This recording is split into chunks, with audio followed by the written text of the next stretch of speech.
at any level of any sport, you can't coach to the players that you want. You coach to the players that you have. Good morning to you. Good Thursday morning. I'm Dejan Kovacevic of DK Pittsburgh Sports. This is Daily Shot of Penguins. It comes your way bright and early every weekday. If you're into football and or baseball, I also offer daily shots of Steelers and Pirates, where you found this. The Penguins will be practicing today in Edmonton, Alberta at 4:30 p.m. Eastern Time. One would hope that the entirety of the session will be committed to defending. Now, there's lots of different ways to defend in the graceful sport of ice hockey.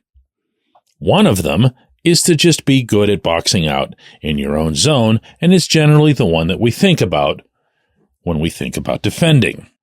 Another, and this is something that Kyle Dubas brought up on his semi-regular podcast that he does with one of the team's announcers, and that's to make sure that pressure is being applied all over the rink.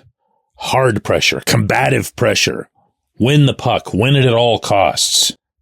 And that, of course, is also accurate.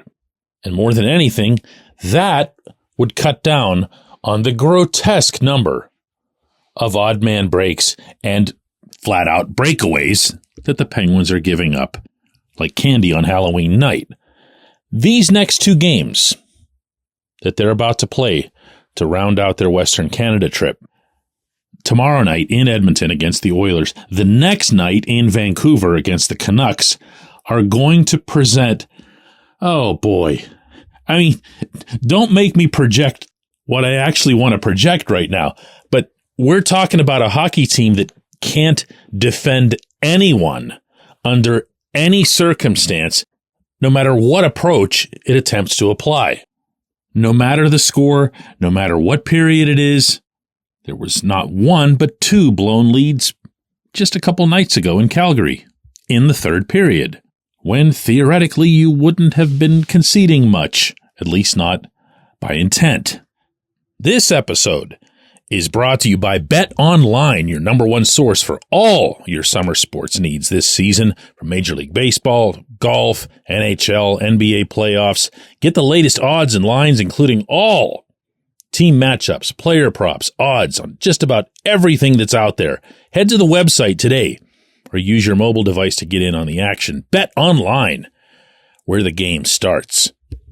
So what do you do? What does management do? For that matter, what's the locker room do?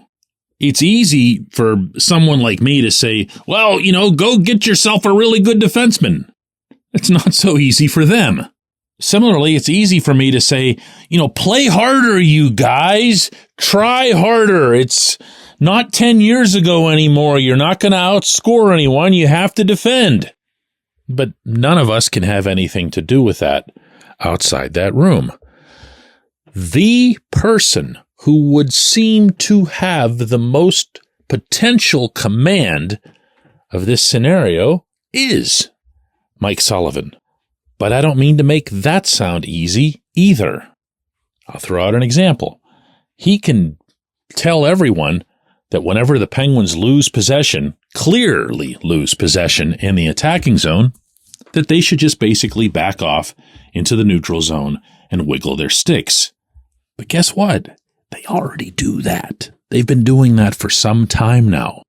They just happen to not be very good at it, which is why I never refer to it as trapping.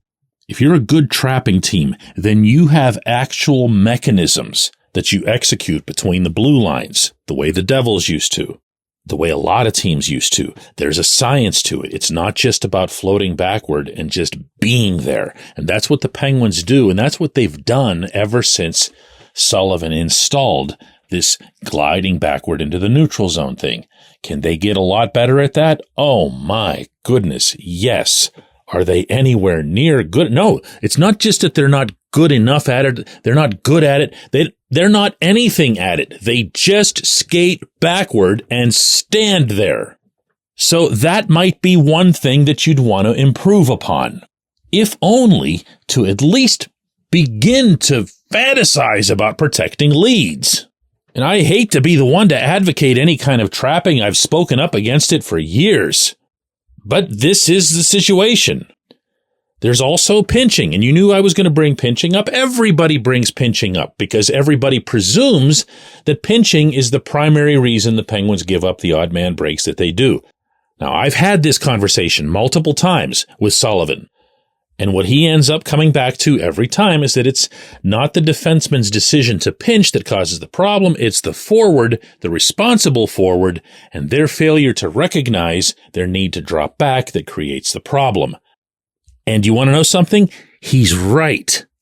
But again, if you don't have the guys to do this, and let's say, for example, that you set up your bottom six among your forwards to be more involved in the offense and to get you more goals, and then they do get you more goals, you're going to have to understand that it's probably going to come with some defensive sacrifice. And it has. So I will reiterate, you can't coach to the players that you wish you had. And within this, too, pinches can be regulated. Not every 60-40 puck should require your defenseman to go whizzing up the boards. Not, say, for example, even with a 2-goal lead. I don't want my defenseman pitching. I don't need that puck that badly. What I do need is to not give up a 2-on-1 or a 3-on-1 or, heaven help us, a 3-on-0. And we've already seen that. It does not take some deep philosophical hockey thinking to see what's going wrong here. The Penguins have allowed 34 goals, more than any team in the NHL. They're allowing the 5th highest average shot total per game. Because hockey's true analytics, the kind of analytics that the sport should have, stink, I can't tell you the number of odd man breaks, but there's no way there's anybody anywhere giving up more of them. Read it, recognize it, and react to it, beginning with practice today, because those next two teams are waiting to make sure they're going to score a ton of goals on you and send you flying all the way back across the continent with 1 point to show for 4 games. When we come back, J1Q.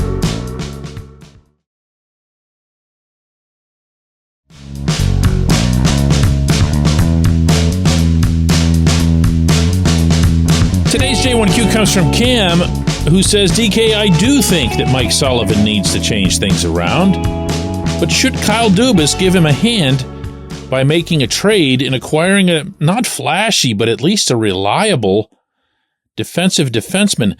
Is this team worth that move? Because that's what'll help them contend, assuming they make the playoffs with this move. Could a bump in the defense corps make a huge difference? And if you think they do need it, when does Dubas exactly make that move and at what price? Well, at the moment, Cam, unfortunately, this question is a little bit too easy to answer because, and I found this number for you, the Penguins' current cap space is $91,936, which in the professional sports context is nothing. It's not even peanuts. It's the peanut shells that got thrown to the floor in front of you. He's not going to be able to pull that off. So what you'd have to look at if you're advocating changing defensemen on the NHL roster, and I've done that already as it relates to Matt Grzelcyk, is to bring up somebody from Wilkes-Barre Scranton or find someone else who's in that mold or at that pay scale where you can make it work within that obscenely small amount of cap space, which is my way of saying that if you're going to sit Grzelcyk, you're going to put Ryan Shea in. And if neither Grzelcyk nor Shea does the job, then you're looking at someone else from the minors. The only kind of trade that can conceivably be made is one that's money for money, meaning those pure hockey trade type of deals. And at this time of year, that mostly entails trading my problem for your problem and at different positions. So let's say you found a taker for Tristan Jarry somewhere, and you trade him for somebody else's worst defenseman, meaning someone else somewhere that's performing at the same level that Jarry is. And they're both at the same cap hit for the same term, and they can't believe somebody took their guy, and you can't believe somebody took Jarry. That's the kind of deals that happen. But they also don't. They're rare. And rarer still are the ones that work out. Yes, every once in a while you can trade an aging Rob Scuderi and get yourself a Trevor Daley who helps you win the Stanley Cup, but you don't move forward painting that as the expected norm. They have to make these guys better. They have to get the most out of what they have, and they have to, I really increasingly believe this, commit to a more cautious overall system, a more effectively cautious overall system than the pipe dream one they're currently employing. I appreciate the question. I appreciate everybody listening to Daily Shot of Penguins. Going to do another one of these tomorrow.